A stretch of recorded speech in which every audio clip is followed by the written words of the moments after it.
Qalansuwatun TV. Bismillahirrahmanirrahim. Alhamdulillahi rabbil alamin. Wa bihi nasta'inu ala umuri dunya waddin. Wassalatu wassalamu ala rasulillah wa ala alihi wa sahbihi ajma'in. Assalamualaikum warahmatullahi wabarakatuh. Alhamdulillah, kita senantiasa bersyukur kepada Allah Subhanahu wa Ta'ala atas limpahan nikmat karunia yang sedemikian besar dan banyak tidak dapat kita hitung-hitung, dan ini terus kita nikmati sampai Allah Subhanahu wa Ta'ala memanggil kita.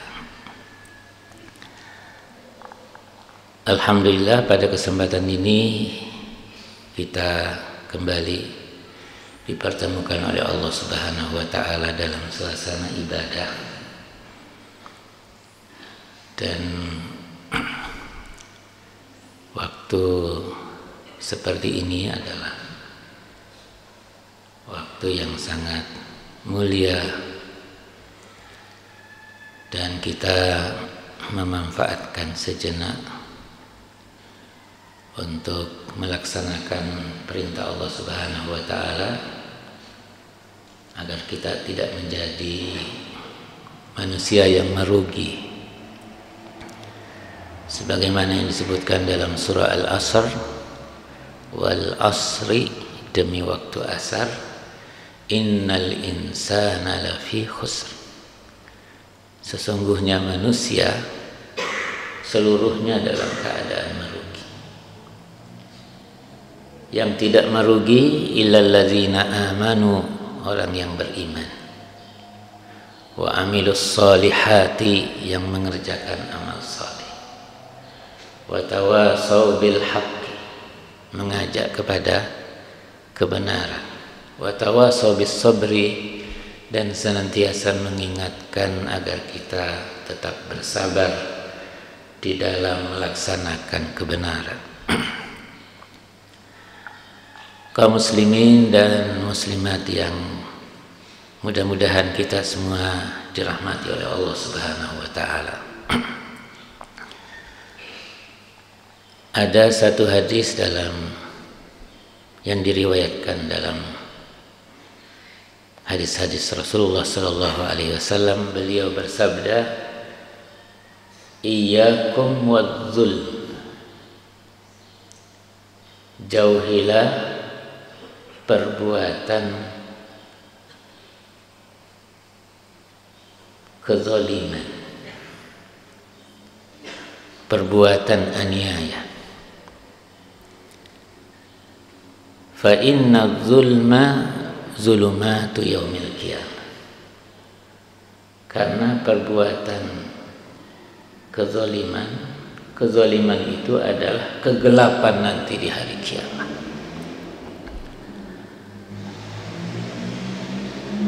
Zulm di dalam bahasa Arab itu artinya wad'u syai'i fi ghairi mawdi'ihi, meletakkan sesuatu tidak pada tempatnya.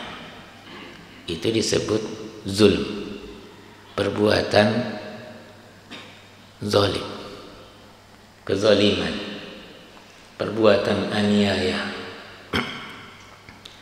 Sebagai contoh bahwa Allah Subhanahu wa Ta'ala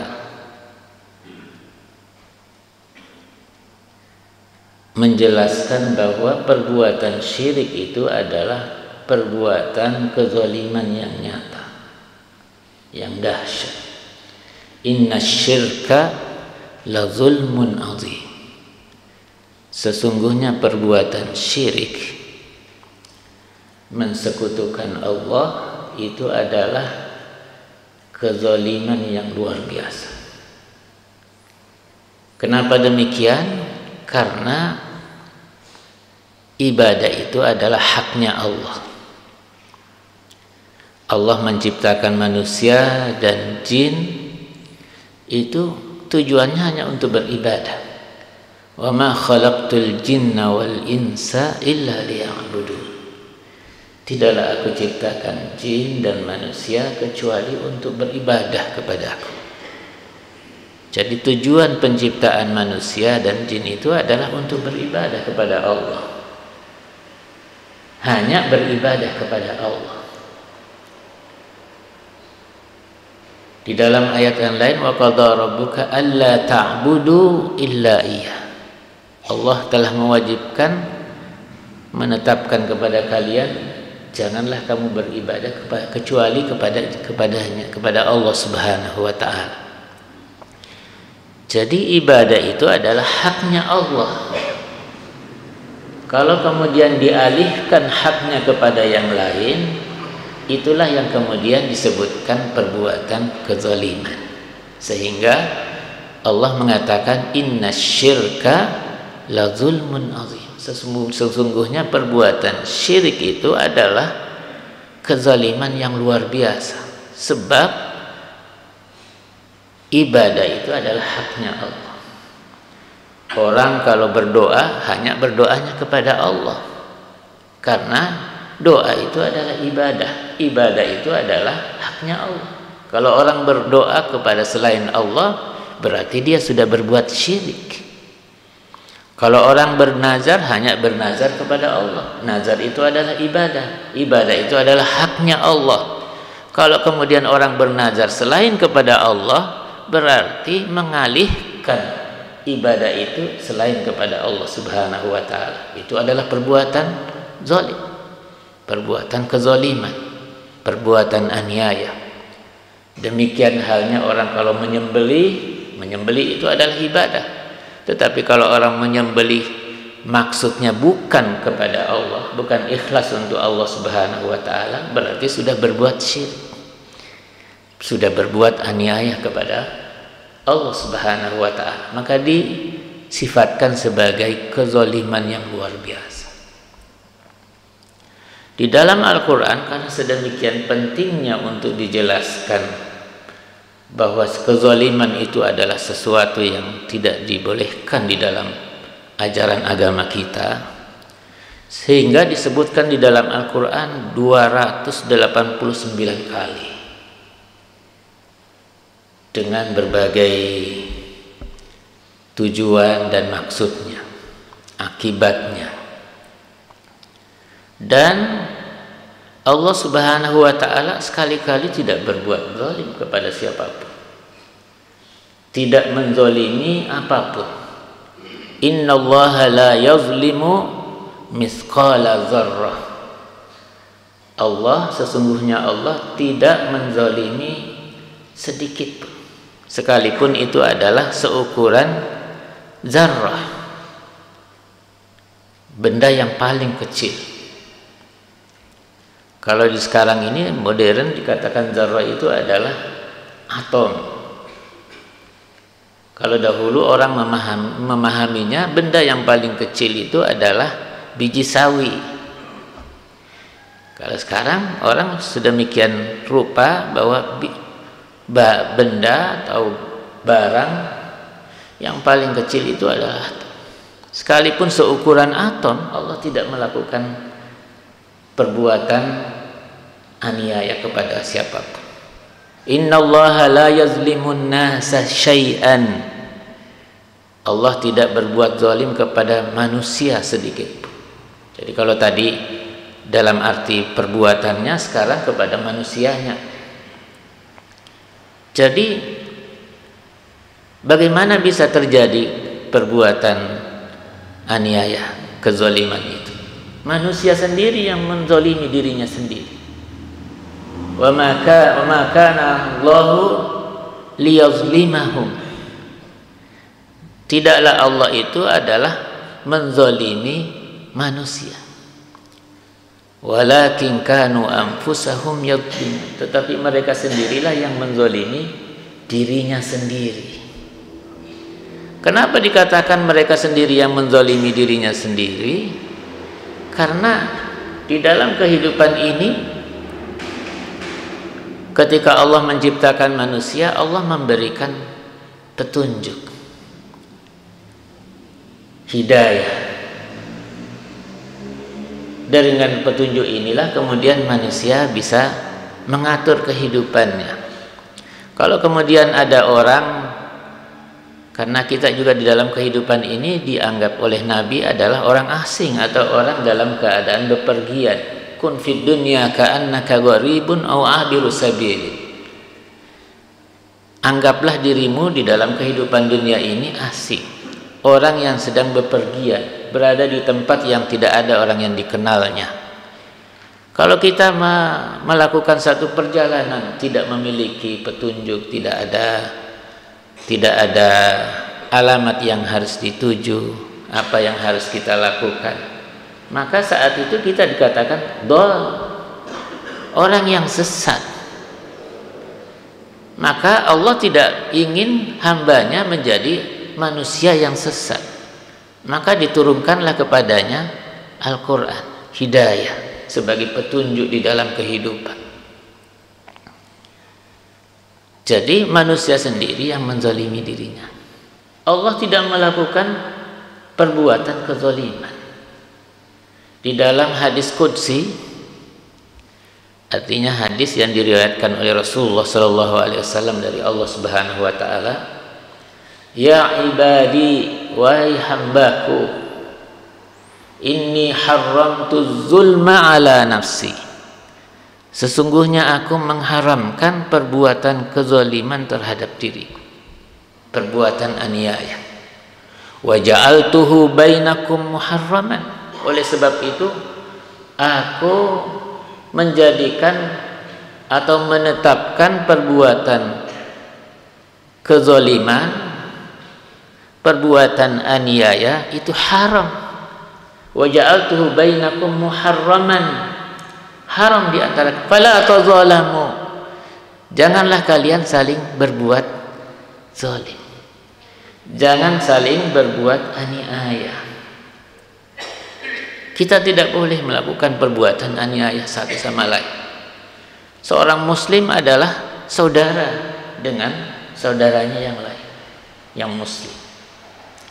Di dalam hadis dan diriwayatkan dari Abi Hurairah dalam kitab Muslim, itu dijelaskan bahwa wala tahasadu. Nabi menjelaskan wala tahasadu, jangan saling mendengki. Wala tanajashu, jangan saling menipu.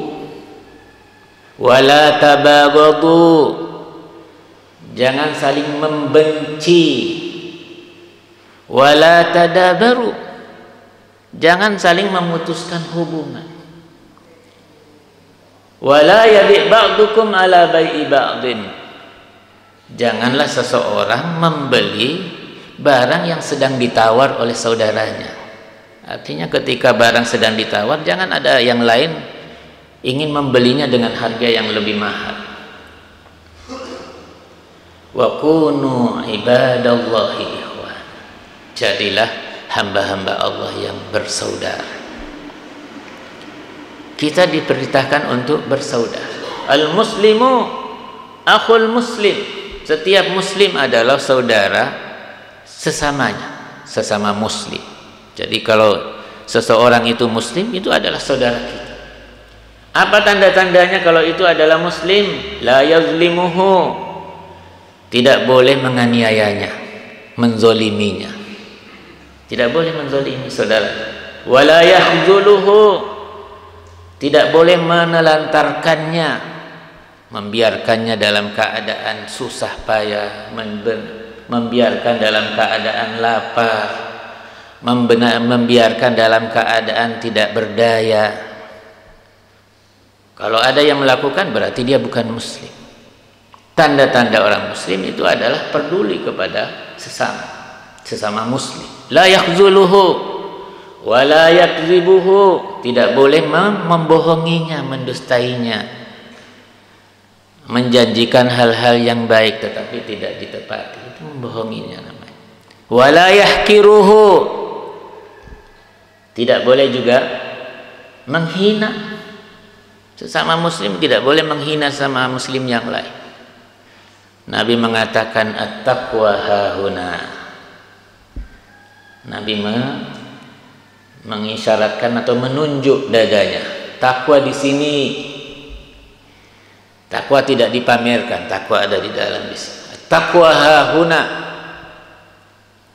Bihasabi imri'in minasyarri, cukuplah seseorang dikatakan dia berbuat keburukan, an yahkira akhahul muslim, kalau dia menghina saudaranya yang muslim.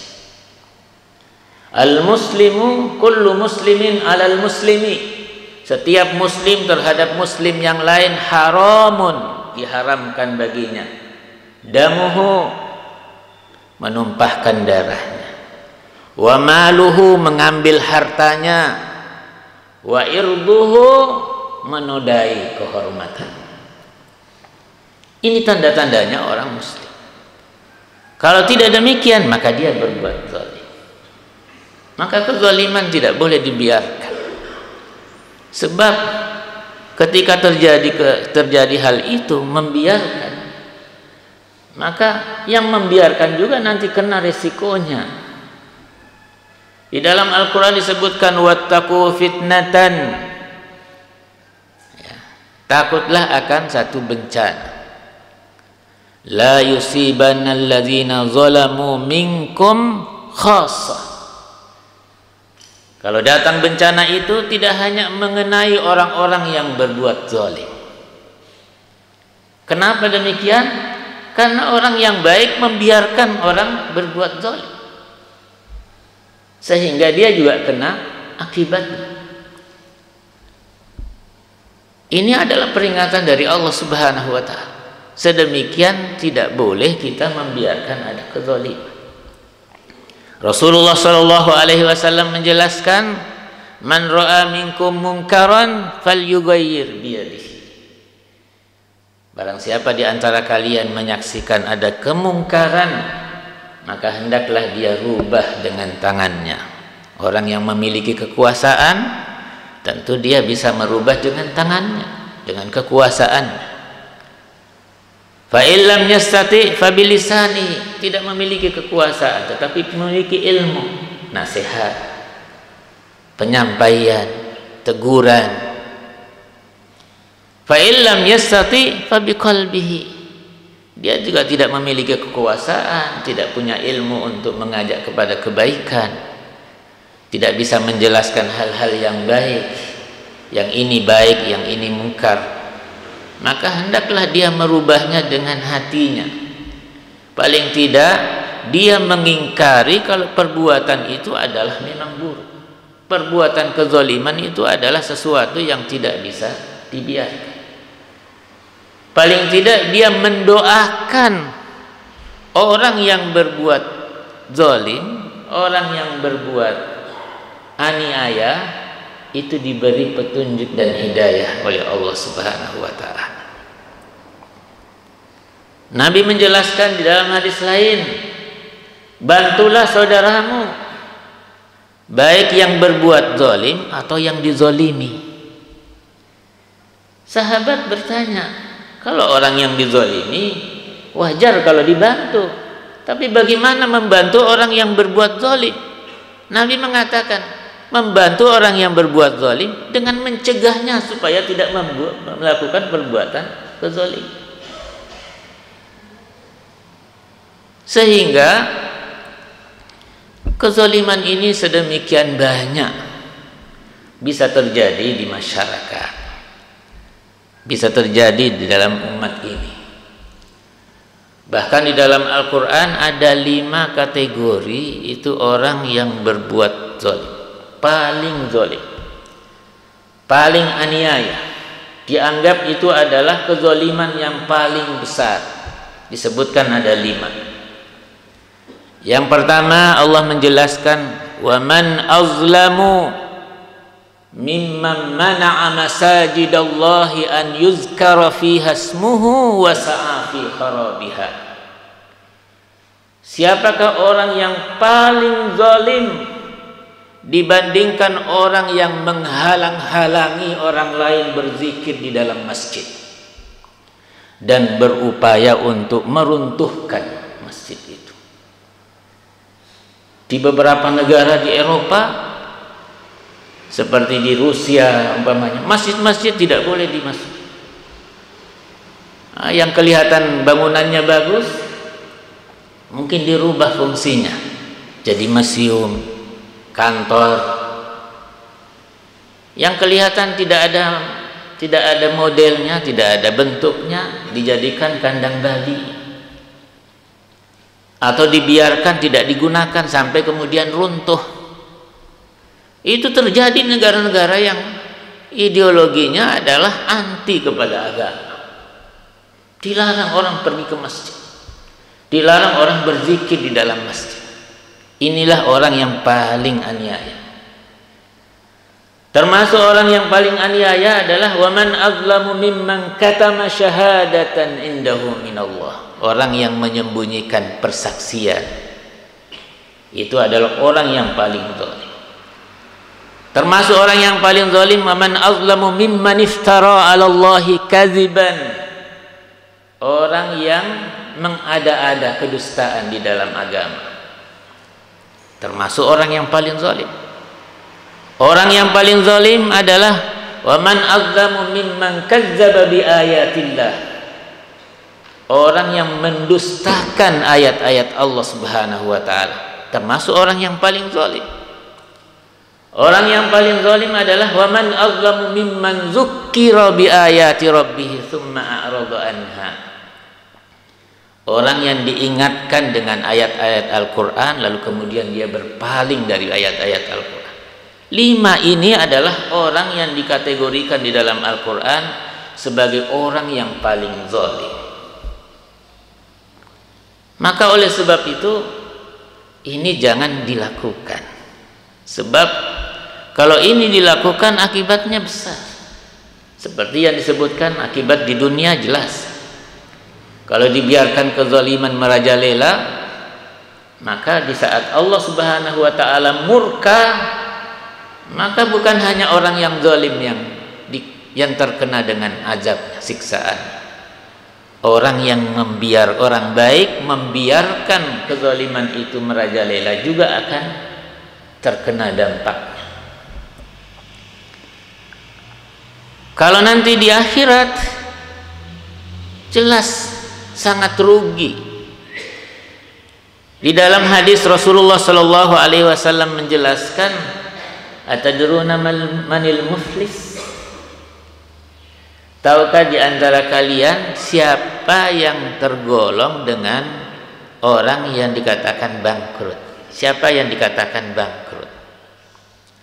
Qalu, para sahabat menjawab, al-muflisu fina man la dirham lahu wala mata. Kalau di antara kami dikatakan dia itu adalah orang yang muflis, orang yang bangkrut, orang yang sudah tidak punya modal dan juga tidak punya barang yang bisa dijual. Itulah namanya orang yang bangkrut.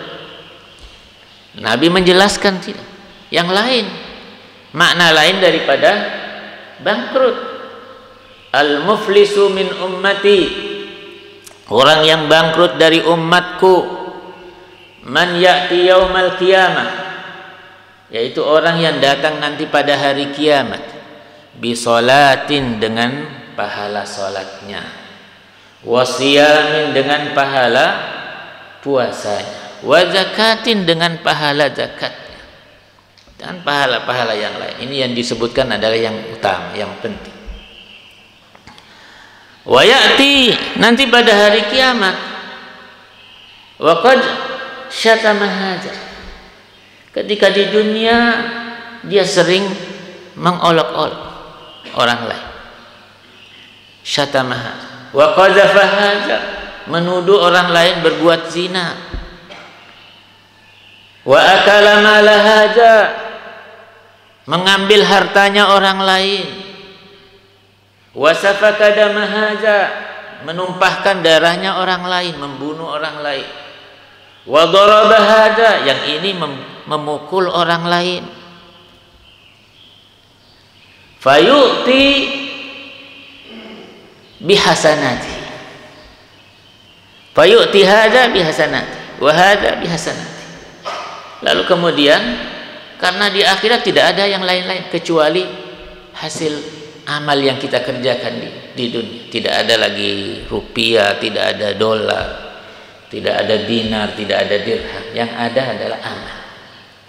Ada amal baiknya, maka dia membayar orang-orang yang pernah dizolimi tadi, pernah dicaci maki, pernah diambil hartanya, pernah dipukul, pernah dibunuh. Nah, kebaikannya, pahala kebaikannya diberikan, dibayarkan.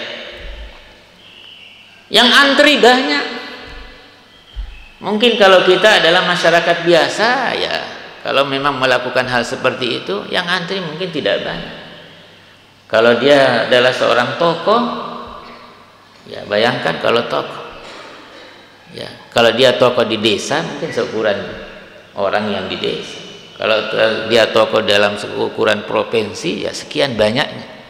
Kalau seukuran satu negara atau bahkan seukuran satu dunia, betapa banyak orang yang antri. Fayu'ti hada min hasanat wa hada min hasanat. Kebaikannya, pahala kebaikannya dibayarkan kepada orang yang pernah dizalimi. Hatta idza funiyat, sampai kebaikannya sudah habis. Tidak ada lagi yang bisa diberikan dari pahala kebaikannya. Maka ukhiza min khotoyahu. Orang-orang yang pernah dizalimi, dosa-dosanya diambil. Satu persatu diambil. Ya sesuai dengan ukuran kezaliman yang dilakukan. Diambil. Faturihat alaihi, lalu dosa itu adalah dibebankan, dipikulkan kepada orang yang pernah berbuat zalim. Karena sudah tidak ada lagi kebaikannya, kemana tempatnya? Tempatnya adalah di dalam neraka. Summa turihat finnar, lalu kemudian dilempar di dalam neraka. Ini adalah akibat orang yang berbuat zalim. Maka orang yang berbuat kezaliman ini adalah sesuatu yang luar biasa akibatnya di dunia dan lebih-lebih nanti di akhirat. Maka kalau orang tidak berhenti berbuat kezaliman, maka ini adalah sesuatu yang tidak bisa dibayangkan betapa beratnya tanggungannya nanti di akhirat kelak. Tetapi Allah adalah Maha Pengampun. Allah menjelaskan orang yang berbuat zalim, berbuat kezaliman, lalu kemudian dia bertaubat. Kalau kezaliman dilakukan kepada Allah, maka dia coba bertaubat. Bertaubatnya memohon kepada Allah. Cara bertaubatnya adalah berhenti, menyesal, dan tidak mengulangi lagi. Syaratnya menyesal pernah melakukan kezaliman terhadap Allah, tidak melaksanakan kewajibannya kepada Allah Subhanahu wa taala. Bertaubat, taubatnya menyesal terhadap perbuatan yang sudah lampau. Kenapa dia lakukan? Betapa nikmat yang banyak diberikan oleh Allah Subhanahu wa taala, tetapi dia mengingkari kebaikan yang diberikan oleh Allah Subhanahu wa taala dengan tidak melaksanakan kewajiban. Ini adalah taubat orang kepada Allah. Kalau taubatnya kepada semua manusia, selain 3 syarat itu, harus mengembalikan haknya manusia. Barang yang pernah diambil dikembalikan, atau paling tidak dimintakan halalnya.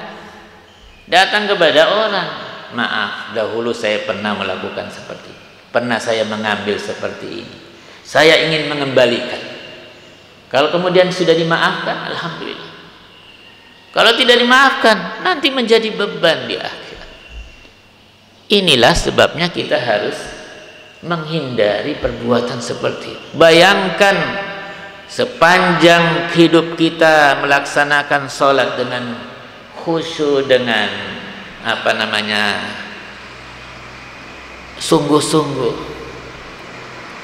Kita berpuasa pada bulan Ramadan, bahkan ada puasa sunnah yang kita lakukan, mengeluarkan zakat, melaksanakan ibadah haji, melakukan amal-amal kebaikan yang lain, tetapi tidak ada yang bisa menyelamatkan kita nanti di akhirat. Karena apa? Karena di satu sisi kita juga melakukan perbuatan aniaya terhadap orang lain. Maka ini harus dihindari. Tetapi kita bisa, ada jalan untuk bertaubat. Allah memberi peluang kepada kita. Itu tadi. Kalau kezaliman yang dilakukan terhadap Allah, bertaubat, taubatan nasuha. Artinya taubah bukan taubah yang main-main. Sekarang sudah bertaubat, besok mengerjakan lagi. Itu namanya taubatan main-main. Taubat yang main-main. Orang yang benar-benar bertaubat itu tadi, menyesal, tidak akan mengulangi, berhenti dari perbuatan aniaya tadi, perbuatan dosa yang dia lakukan terhadap Allah. Kalau sesama manusia harus dikembalikan haknya. Di dalam Al-Quran Allah menjelaskan, wa may ya'mal su'an, barang siapa yang mengerjakan dosa, au yazlim nafsahu, atau menganiaya dirinya sendiri, karena Allah tidak menganiaya hambanya, manusialah yang menganiaya dirinya sendiri. Summa yastaghfirillah, lalu kemudian dia memohon ampun kepada Allah, yajidillaha ghafurar rahim, niscaya dia akan mendapatkan Allah Maha Ampun dan Maha Penyayang. Ini di dalam hadis yang kita sebutkan tadi, hadis qudsi, di situ disebutkan, wahai hamba-hambaku, kalian seluruhnya dalam keadaan sesat, sayalah yang memberi petunjuk, maka mohonlah petunjuk kepadaku. Kalian semuanya dalam keadaan tidak memiliki makanan, dalam keadaan lapar, saya yang memberi makan, maka mohonlah makan kepadaku, bukan kepada yang lain-lain. Kalian pada dasarnya tidak memiliki pakaian yang bisa menutup auratmu, saya yang memberi pakaian, maka mohonlah pakaian kepadaku. Lalu Allah menjelaskan di dalam hadis itu, saya tahu innakum tukhti'una bil-laili wan-nahar, kalian melakukan dosa siang malam, wa ana aghfirudz dzunuba jami'a, tetapi saya mengampuni seluruh dosa-dosa. Faghfiruni fastaghfiruni, mohonlah ampun kepadaku, aghfir lakum, niscaya aku akan mengampuni dosa-dosa. Tidak ada seorang pun yang mampu mengalahkan mudarat yang kalau Allah akan menurunkan satu mudarat, satu bahaya, satu bencana, satu bala. Manusia kadang-kadang bersikap angkuh, sombong, padahal orang yang berada di luar angkasa itu memotret bumi ini ukurannya seperti bola. Kalau bumi saja ini seperti bola, manusia ukurannya seperti apa? Kita ini tidak ada apa-apanya. Ketika Allah murka, seluruhnya bisa terjadi. Maka jangan angkuh kepada Allah, dekat kepada Allah. Kita harus mendekat kepada Allah, tidak boleh jauh kepada Allah. Bahkan kita dimotivasi di dalam satu hadis qudsi, kalau hambaku mendekat kepadaku satu hasta, saya mendekat kepadanya satu jengkal. Kalau dia datang dalam keadaan berjalan, saya datang kepadanya dalam keadaan berlari-lari. Sedemikian inginnya kita itu hambanya kembali dekat kepada Allah Subhanahu wa Ta'ala. Kita datangi tempat di mana saja kita bisa dekat kepada Allah, maka kita datang ke rumahnya di tengah masjid. Kita jangan jauh dari rumahnya. Bagaimana kita permohonan kita bisa didengarkan oleh Allah kalau kita jauh kepada Allah. Semakin dekat kita kepada Allah, semakin terselesaikan segala urusan yang kita hadapi. Maka hal seperti ini tidak boleh kita abaikan. Kembali kepada hadis yang iyyakum waz-zulma, jauhilah perbuatan aniaya, kezaliman. Fa inna zulma zulumat yaumil qiyamah. Karena perbuatan aniaya, kezaliman itu nanti dalam bentuk kegelapan nanti di akhirat. Seperti yang disebutkan dalam ayat bahwa wa man azlamu mimman dzukkira bi ayati rabbih tsumma a'rada anha. Siapalah orang yang paling aniaya dibandingkan orang yang diingatkan dengan ayat-ayatku, lalu kemudian dia berpaling menjauh dari ayat-ayatku. Dalam surah Toha, wa man a'rada an dzikri, barang siapa yang berpaling dari ayat-ayatku, dari peringatan-peringatanku, fa inna lahu ma'isyatan dhanka, maka baginya adalah kehidupan yang sempit. Ingin kehidupannya lapang, banyak berzikir. Ingin kehidupannya lapang, banyak membaca Al-Quran.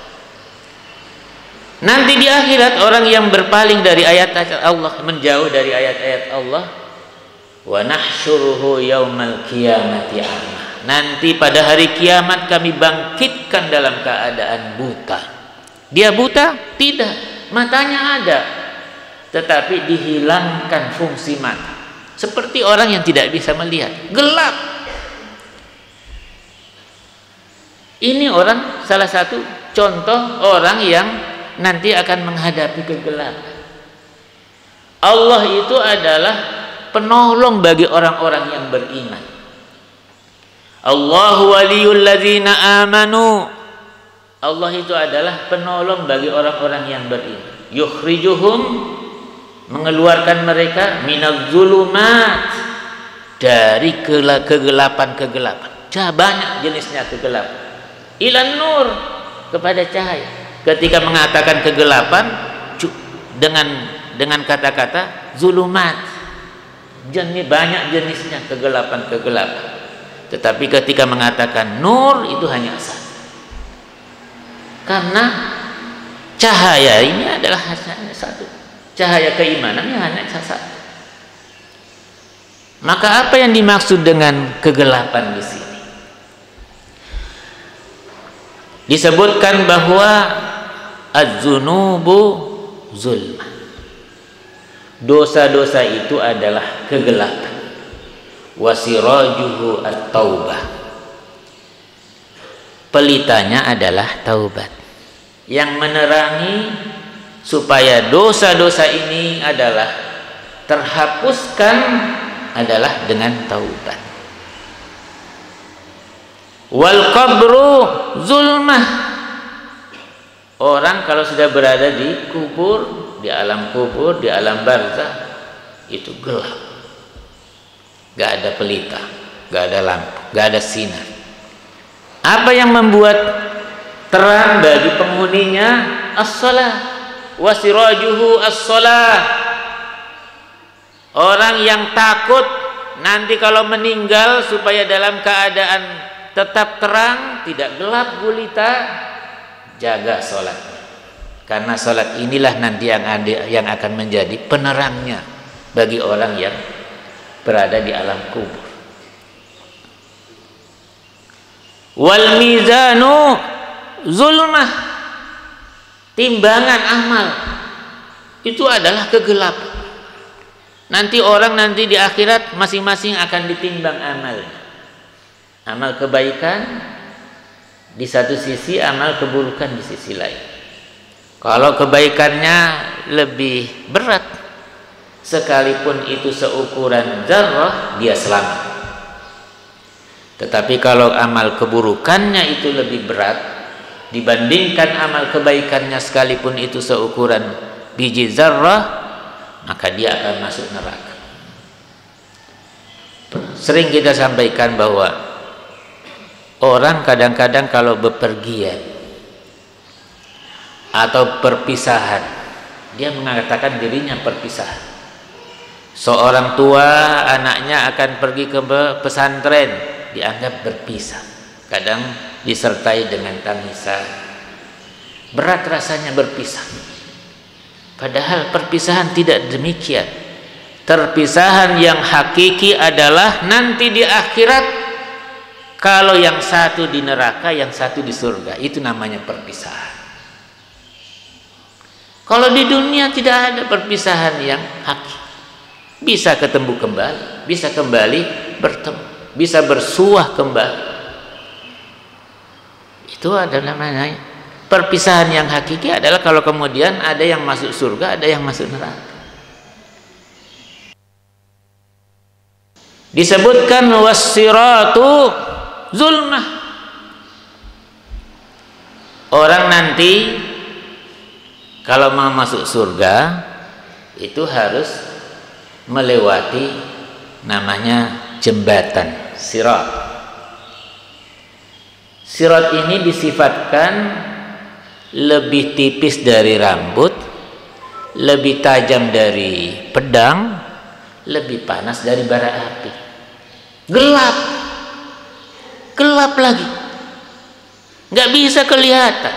Sekalipun itu jalan setapak, kalau ada sinar masih bisa kita lihat.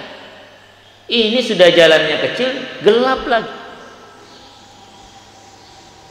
Yang membuat orang dalam keadaan nanti bisa melihat jalan itu dengan terang adalah ucapan la ilaha illallah. Orang yang tidak mengucapkan la ilaha illallah jelas gelap. Karena gelap dia harus jatuh di dalam neraka. Karena ini jalan ini melintas di atas neraka. Ada orang yang baru melangkah dia sudah jatuh di dalam neraka. Karena tidak punya la ilaha illallah. Bersyukurlah kita ini memiliki la ilaha illallah. Bahkan keutamaan la ilaha illallah itu disebutkan dalam satu hadis, bahwa nanti orang akan diberikan lembaran, 7 lembaran. Setiap satu lembaran itu adalah seukuran panjangnya atau jauhnya pandangan, penuh dengan dosa kita. Lalu diukur, ini adalah dosa-dosamu. Kamu mengakui? Iya. Kamu bisa selamat? Menurut dia tidak. Tetapi karena dia punya la ilaha illallah, diletakkan dalam timbangan lain, sehingga ucapan la ilaha illallah jauh lebih berat daripada dosanya yang 7 lembar tadi seukuran. Maka jagalah la ilaha illallah. Ini orang akan selamat juga nanti dalam perjalanannya menuju surga. Dan nanti hari kiamat seperti dalam ayat tadi disebutkan, kegelapan. Yang membuat dirinya bersinar itu adalah amal solehnya. Amal soleh itu adalah amal yang dikabulkan. Ini amal soleh, artinya amal yang dikabulkan, yang dia terima oleh Allah Subhanahu wa ta'ala. Mungkin kelihatan nama adalah kebaikan yang dikerjakan, tapi belum tentu dikatakan amal soleh. Kebaikan dilakukan tetapi disertai dengan riya, tidak dikatakan amal soleh. Orang kalau melaksanakan ibadah haji, melaksanakan umroh, amal kebaikan, tapi belum tentu dikatakan amal soleh. Kalau kemudian ada tujuan-tujuan yang lain. Itulah sebabnya ibadah itu harus diikhlaskan hanya kepada Allah. Kalau ingin amalnya dikabulkan, diterima oleh Allah Subhanahu wa ta'ala, paling tidak 2 syarat yang harus dipenuhi. Pertama, ya dikerjakan dengan ikhlas hanya kepada Allah Subhanahu wa taala. Kebaikan yang kita kerjakan kita ikhlaskan hanya kepada Allah. Yang kedua, bahwa kebaikan yang kita kerjakan ada contohnya. Ada contohnya dari Rasulullah Sallallahu Alaihi Wasallam. Sekalipun itu namanya sholat, tapi kalau tidak ada contohnya tidak diterima. Namanya sholat. Ini apa ini yang dikerjakan? Sholat. Tapi tidak ada contohnya, tidak diterima. Ini katanya puasa. Iya puasa. Ada contohnya? Gak ada contohnya. Sekalipun itu adalah bentuknya ibadah, kalau tidak ada contohnya juga tidak diterima oleh Allah. Ada yang kemudian mungkin ada contohnya dari Nabi tapi tidak ikhlas. Tadi ikhlas tetapi tidak ada contohnya. Kedua-duanya tidak bisa. Satu amal dikatakan amal soleh, amal yang diterima itu kalau disertai dengan keikhlasan, disertai dengan contoh dari Rasulullah Sallallahu Alaihi Wasallam. Karena Nabi itu adalah diberi tugas untuk menjelaskan perintah Allah Subhanahu wa taala. Bagaimana mungkin seseorang melakukan satu ibadah sementara dia bukan ditugaskan? Yang ditugaskan untuk menjelaskan adalah Rasulullah Sallallahu Alaihi Wasallam. Maka seluruh ibadah kita ini sudah dicontohkan oleh Nabi. Kalau kemudian ada ibadah aneh, ya, tidak sesuai dengan contoh, jangan mengharap ibadah amal kita itu diterima oleh Allah Subhanahu wa taala. Maka sekali lagi bahwa kita harus menghindari kezaliman, menghindari amal aniaya, perbuatan aniaya, supaya kita tidak menghadapi kegelapan-kegelapan yang banyak. Supaya kita dikeluarkan oleh Allah Subhanahu wa taala dari kegelapan menuju kepada sinar, menuju kepada cahaya. Cahaya dari Allah Subhanahu wa taala adalah cahaya keimanan. Mudah-mudahan apa yang kita sampaikan pada pagi hari ini bermanfaat untuk kita semua, dan ini adalah sifatnya usikum wa iyaya. Saya menyampaikan dan juga itu adalah untuk diri saya sendiri. Mudah-mudahan kita terus menghidupkan wa tawasau bil haqqi wa tawasau bis sabr. Selalu mengajak kepada yang baik, selalu mengingatkan bahwa di dalam mengerjakan kebaikan, di dalam menegakkan yang hak pasti berat. Maka kita harus bersabar. Qul qouli hadza wa astaghfirullah.